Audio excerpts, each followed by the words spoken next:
வீர வணக்கம் வீர வணக்கம் வீர வணக்கம் வீர வணக்கம் எங்கள் கேப்டனுக்கு வீர வணக்கம் எங்கள் கேப்டனுக்கு வீர வணக்கம். இன்னைக்கு கேப்டன் அவர்களுடைய குரு பூஜை. இன்னைக்கு நான் வந்ததுக்கு ஒரு முக்கியமான காரணம் என்னன்னாக்கா, கேப்டன் அவர்களுடைய பிறந்த நாளான ஆகஸ்ட் 25ஆம் தேதி அன்னைக்கு நான் நடித்த கதாநாயகனாக நடித்த படத்தோட படம் உள்ளே செல்லாதீர்கள். இந்த படத்தோட பூஜையை அன்னைக்கு தான் ஆரம்பித்தோம்.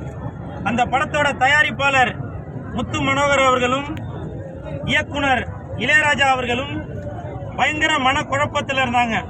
அப்போ நான் சொன்னேன், கேப்டனோட பிறந்த நாளான ஆகஸ்ட் 25ஆம் தேதி அன்னைக்கு கேப்டனை மனசில் வச்சு நம்ம அன்னைக்கு பூஜை போட்டு ஷூட்டிங் ஆரம்பிப்போம் அப்படின்னு சொன்னேன். பல தடங்கள் இருந்தாலும் கேப்டனோட பிறந்த நாளான அன்று ஆரம்பிச்சது. அந்த படம் ஏக்தமா ஷூட்டிங்கை நடத்தி முடித்தோம். அதன் பிறகு இன்று கேப்டனோட குரு பூஜையான இன்று உள்ளே செல்லாதீர்கள் இந்த படத்தோட டப்பிங் பணி ஆரம்பிக்க போகிறோம். அதனால் கேப்டன் கிட்ட ஆசீர்வாதம் வாங்கிட்டு போகலாம், இந்த கோயிலில் ஆசீர்வாதம் வாங்கிட்டு போகலாம் அப்படின்ற ஒரு எண்ணத்தில் தான் இன்னைக்கு கேப்டனை நோக்கி வந்திருக்கேன்.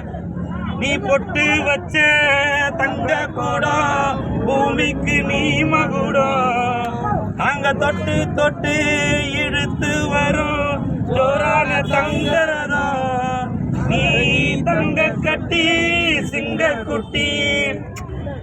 வீர வணக்கம் வீர வணக்கம் வீர வணக்கம் வீர வணக்கம் எங்கள் கேப்டனுக்கே வீர வணக்கம் எங்கள் கேப்டனுக்கே வீர வணக்கம். எப்படி தங்கத்தோட விலை நாளுக்கு நாள் ஏறிக்கிட்டே போதோ, அதே மாதிரி கேப்டனை பார்க்கறதுக்காக கூட்டம் இன்னும் நாளுக்கு நாள் ஏறிக்கிட்டே தான் போகுது. இதுதாங்க கேப்டன் கேப்டன் கேப்டன் கேப்டன். ரொம்ப ஃபீல் பண்றீங்க கேப்டன்? உண்மைதாங்க. என்னோட உள்ளே செல்லாதீர்கள் அந்த படத்தோட ஷூட்டிங் ஆரம்பிக்கிறதுக்கு தயாரிப்பாளர் அவர்களுக்கும் இயக்குனருக்கும் அவ்வளவு இளைஞர்கள். அப்போ நான் ஒரே வார்த்தை தான் சொன்னேன் முத்து மனோகர் அவர்கிட்டையும் இளையராஜா அவர்கிட்டையும், சார் தடங்கள் எவ்வளோ வந்தாலும் அதை தாண்டி போறவர் தான் கேப்டன் அவர்கள். அவருடைய பிறந்த நாளான அன்னைக்கு நம்ம ஆரம்பிப்போம். எல்லார் வீட்லயும் விளக்கேற்றி வச்சவரு, நமக்கு கேப்டன் விளக்கேற்றி வைக்க மாட்டாரா அப்படின்னு சொன்னேன். அதனால தாங்க இன்னைக்கு ஷூட்டிங்கை முடிச்சு டப்பிங் பண்ணி ஆரம்பிக்கிற அளவுக்கு கேப்டனோட ஆசீர்வாதம் இருக்கு. எனக்கு மட்டும் வருத்தம் இல்லைங்க.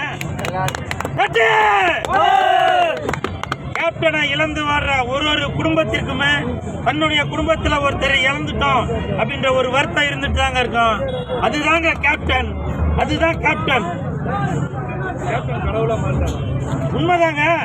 அவரு வாழ்ந்து கொண்டு இருக்கும் போது கேப்டன் அவர்கள் கடவுளா தான் இருந்தாரு. இப்போ அவர் மறைந்த பிறகும் இந்த கூட்டத்தை பார்த்தா தெரியும், அவ்வளவு கூட்டம் இருக்குது. எனக்கே ஒரு டவுட்டா இருக்குங்க, ஒருவேளை இந்த கேப்டனோட சமாதிய பீச்சில் வச்சிருந்தா கூட இந்த கூட்டம் வந்திருக்குமான்னு தெரியல.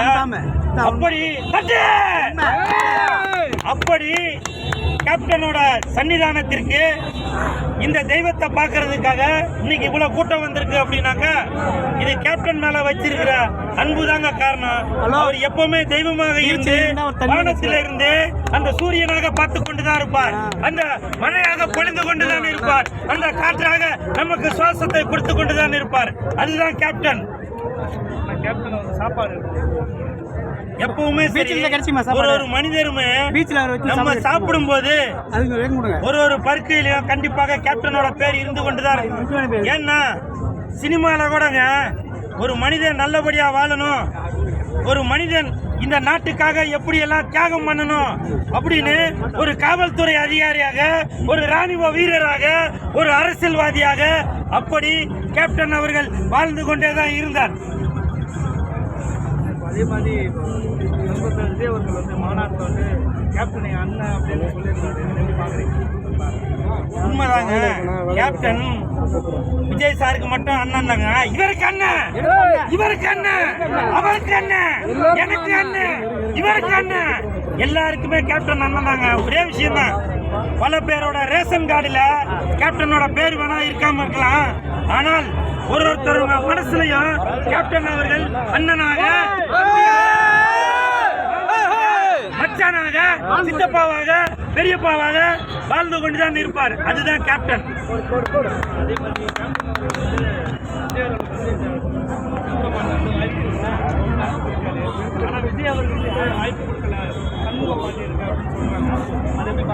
இல்ல வாய்ப்பு கொடுக்கல அப்படின்னு சொல்ல முடியாது. இது காலத்தின் கட்டாயம். ஏன்னா ஒரு இயக்குனர் வந்து இந்த கதைக்கு இந்த கதாநாயகன் சரியா இருப்பாரு அப்படின்னு ஒரு இயக்குனர் முடிவு எடுக்கிறது, பணம் போடுற தயாரிப்பாளர் முடிவு பண்றது. ஆனால் கண்டிப்பாக கூடிய விரைவில் விஜய் அவர்கள்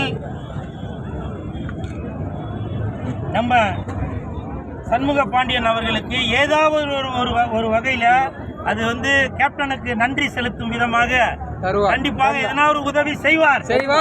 நம்மளே எதையுமே முடிவு பண்ணக்கூடாதுங்க. ஏன்னா இப்போதைக்கு விஜய் சாருக்கு பல நெருக்கடிகள் இருக்கு. அவர் சினிமாவா அரசியலா அப்படின்னு ஒரு பல இதுல இருக்கிறாரு. அதனால கண்டிப்பாக விரைவில் விஜய் அவர்களால் நம்ம சண்முக பாண்டியன் அவர்களுக்கு, என் தம்பி அவர்களுக்கு, என் அண்ணன் பையன் அவர்களுக்கு கண்டிப்பாக ஒரு நல்லது செய்வார். கேப்டன் இடத்த விஜய் பிடிப்பார் ஏங்க, அது மாற்று கருத்து இல்லைங்க. எப்பவுமே சரி, சிங்கம் 8 அடி பாஞ்சா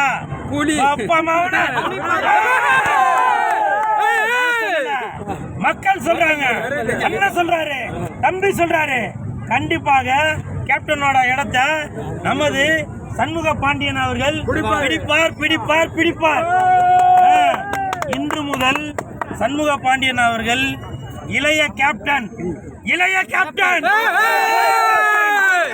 இளைய கேப்டன் சண்முக பாண்டியன், இளைய கேப்டன் சண்முக பாண்டியன், இளைய கேப்டன் சண்முக பாண்டியன்.